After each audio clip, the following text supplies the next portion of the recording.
Bonjour, Geneviève Langevin, courtier immobilier chez Royal Lepage pour Langevin Immobilier.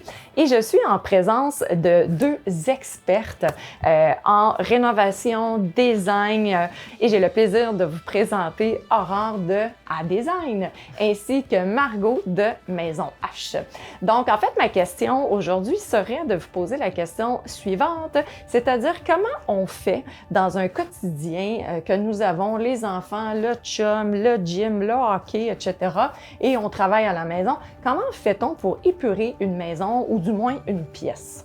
Alors, très bonne question et effectivement, étant donné que je suis styliste en home staging, c'est quelque chose qu'on a tendance à faire souvent. Ouais. Donc, 3 règles d'or, optimiser, désencombrer, puis dépersonnaliser.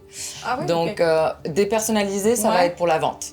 Oui, ça va être important. Oui, c'est pas pour le quotidien, mais c'est pour la vente. En revanche, donc, organiser, c'est très simple. Premièrement, il faut faire le tri. Parce qu'on a tendance justement à cumuler beaucoup d'affaires, on a les enfants, des jouets partout. Donc dans la salle familiale par exemple, on va utiliser des jolies boîtes ou des paniers. On peut utiliser des bancs à rangement. Toujours penser à mettre en fait dans une pièce des espaces et des rangements fermés, justement pour pouvoir un peu mettre tous les petits objets qu'on n'a pas envie de voir au quotidien.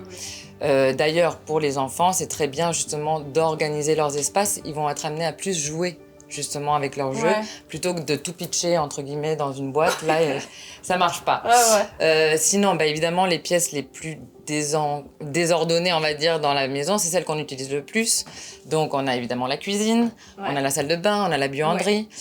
Donc là, l'idée, c'est d'épurer au maximum les comptoirs. On essaie de ranger le petit électroménager. On va le ranger plutôt... Le malaxeur, les ustensiles qui traînent, les épices qui traînent.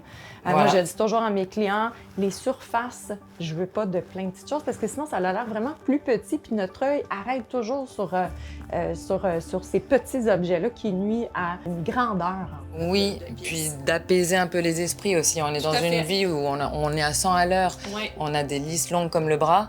Quand on arrive chez nous, on a envie de tranquillité, d'esprit tranquille. Et puis d'arriver, en fait, de pouvoir arriver dans sa cuisine avec son enfant qui va faire ses devoirs, cuisiner, enfin... Tout ça, ça aide beaucoup. Et justement, par exemple, des bocaux étiquetés dans le garde-manger. Il faut penser à toutes ces petites astuces. La grosse organisation. C'est ça. Et puis, du coup, voilà. Et puis, pour la dépersonnalisation, donc dans le cadre justement du home staging, là, c'est plus de retirer un peu des objets qui vont être très personnels, comme des photos de famille. Des couleurs de mur, par exemple, si on adore le orange. Oui, ça, je vous dirais, oui.